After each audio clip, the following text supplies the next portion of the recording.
5, 4, 3, 2, 1.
Έχουμε δίπλα μας τον πρόεδρο της ομάδας, τον κύριο Γιώργο Κοτσιλίμπα. Κύριε Κοτσιλίμπα, καταρχήν συγχαρητήρια για την άνοδο, συγχαρητήρια για τη μεγάλη νίκη τη σημερινή.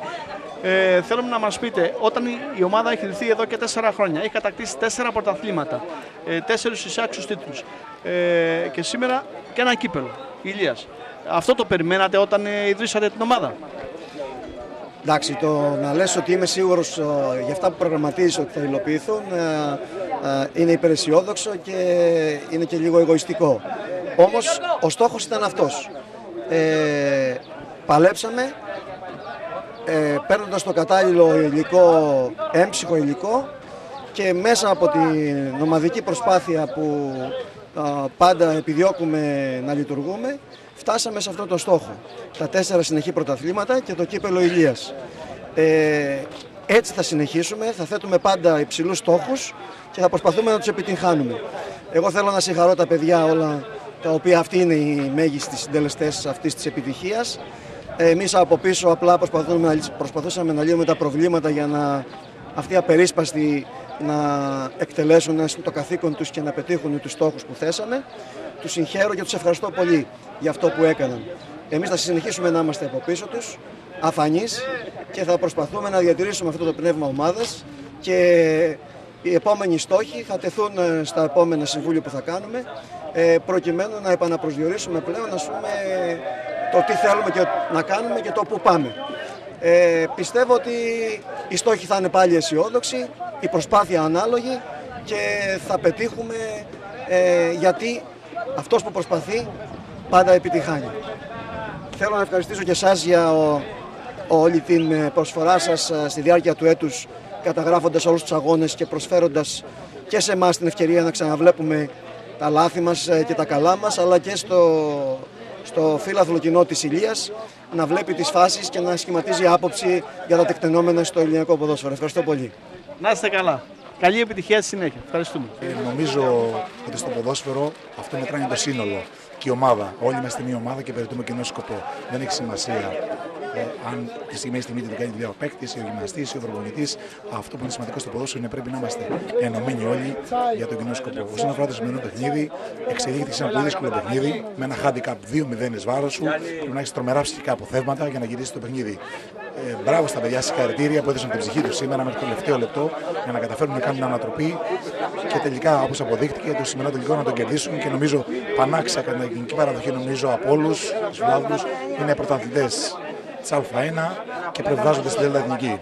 Πολλά συγχαρητήρια στα παιδιά και να μην παραλύσουμε επίσης στη διοίκηση που μας στηρίζει αμέριστα όλη τη χρονιά. Μας παρέχει τα πάντα ό,τι έχουμε ζητήσει, έχουμε τις καλές συνθήκες εργασίας και εμείς δεν έχουμε τίποτα άλλο παρά να κάνουμε το καθήκον μας. Αυτό που είδατε σήμερα, να προβιβαστούμε στην Α1 για να πάρουμε το κύπελλο. Στην Ελλάδα να είμαστε το κύπελλο. Πιστεύω ότι έτσι όπως εξελίχθηκε το παιχνίδι, πιστεύω είμαστε δίκαιοι πρωταθλητές, έτσι.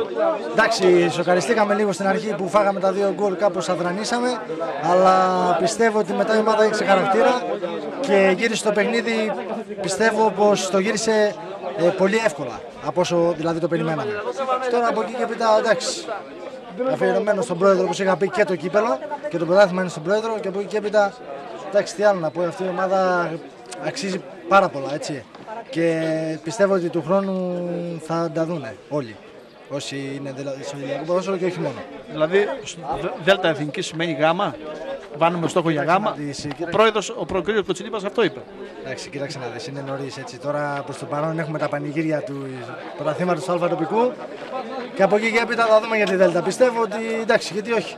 Γιατί όχι, γιατί αυτή η ομάδα και φέτος δουλεύει επαγγελματικά και του χρόνου θα δουλεύει επαγγελματικά. Εντάξει, πιστεύω ότι είναι βατό να το πάρει. Πρώτα απ' όλα, ανεξάρτητα από τον γκολ το τελευταίο, να τα πάρουμε τα πράγματα από την αρχή. Σίγουρα το αποτέλεσμα δεν μας πήγε καλά. Μείναμε με 2 γκολ πίσω.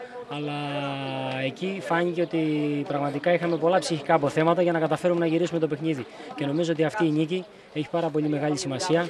Βάσει το πώς ξεκίνησε το παιχνίδι. Όταν είσαι στο 22-0 και καταφέρεις και γυρίσεις το παιχνίδι, νομίζω ότι αυτός είναι ένας μεγάλος άθλος για την ομάδα. Ανεξάρτητα το ποιος έβαλε τον γκολ, το ποιο ήταν το πιο καλύτερο, αυτά τα βλέπουμε μετά. Σημασία έχει ότι εμείς οι ποδοσφαιριστές δώσαμε ό,τι καλύτερο μπορούσαμε, πιστέψαμε ότι θα γυρίσουμε το παιχνίδι και στο τέλος δικαιωθήκαμε για αυτή μας τη νίκη. Και νομίζω ότι πραγματικά είμαστε δίκαιοι οι πρωταθλητές με το σπαθί μας. Για να τα λέμε τα πράγματα με το όνομά τους. Με το σπαθί μας πραγματικά. Αυτά τώρα για τον γκολ. Εντάξει. Και εμένα μου άρεσε το γκολ που έβαλα και γι' αυτό έβγαλα και τη φανέλα. Εντάξει, τουλάχιστον πιστεύω η κόκκινη δεν στοίχησε πάνω στη χαρά. Εντάξει, όλα καλά. Όλα καλά. Συνεχίζουμε τώρα. Έχουμε και κάποιες άλλες υποχρεώσεις στο ερασιτεχνικό κύπελλο. Και όσο πιο ψηλά πάμε, τόσο πιο Το θέτουμε σαν στόχο. Εντάξει, νομίζω τώρα είναι πολύ νωρίς να σταματήσουμε με τις 12 Απρίλη. Ό,τι βρούμε μπροστά μας, όσο πιο ψηλά πάμε, τόσο καλύτερα θα είναι για όλους μας. Όσο περισσότερο χρόνο βρισκόμαστε στους αγωνιστικούς χώρους, τόσο καλύτερα είναι για να μην έχουμε πολύ μεγάλη απόκληση με την έναρξη της καινούριας προετοιμασίας. Εντάξει, παιδιά, είναι κάτι πρωτόγνωρο για μένα να έχουμε κάνει ομάδα. Συγχαρητήρια σε όλους από το τεχνικό επιτελείο, τον κύριο Τσάβα Πανετόπουλο, τον κύριο του Βαρουσίου Γενικό Αρχηγό και φυσικά τον κύριο Κοτσιλίμπα και τον κύριο Πανόπουλο, οι οποίοι είναι οι συλλοβάτες όλης αυτής της προσπάθειας. Και τα εύσημα ποδοσφαιριστές, έτσι, γιατί χωρίς καλούς ποδοσφαιριστές δεν μπορεί να κάνεις τίποτα. 4 πρωταθλήματα. Ποιο ήταν το πιο δύσκολο μέχρι στιγμής? Το φετινό, παιδιά, το φετινό. Τώρα έχουμε το κύπελλο. Μήπως είναι και αυτό στόχος στο κύπελλο? Το κύπελλο είναι ένα ευχάριστο διάλειμμα και όπου πάει η ομάδα, χωρίς άγχος. Καταρχήν θέλω να δώσω συγχαρητήρια στο Πανόπλο. Του εύχομαι καλή πορεία στην 4η Εθνική. Πιστεύω ότι ήταν για το πρωτάθλημα το φετινό ένα από τα καλύτερα πρωταθλήματα των τελευταίων χρόνων. Υπήρξαν 3-4 ομάδες που παλέψανε μέχρι το τέλος για το πρωτάθλημα. Εμείς, η ομάδα δική μας, είχαμε κάποιες ατυχίες, κάποιους τραυματισμούς και τώρα στο τέλος χάσαμε κάποιους βαθμούς αναπάντεχα. Διαφορετικά πιστεύω ότι θα είμαστε και εμείς μες στα παράζ, είχαμε ένα καλό σύνολο. Η Βάρδα πάλι είχε ένα πάρα πολύ καλό σύνολο και αυτή πάλεψε μέχρι το τέλος. Αλλά αποδεικνύεται ότι ο πιο ισχυρός πάντοτε κερδίζει. Αυτό ήταν το Πανόπλο και το εύχομαι καλή συνέχεια.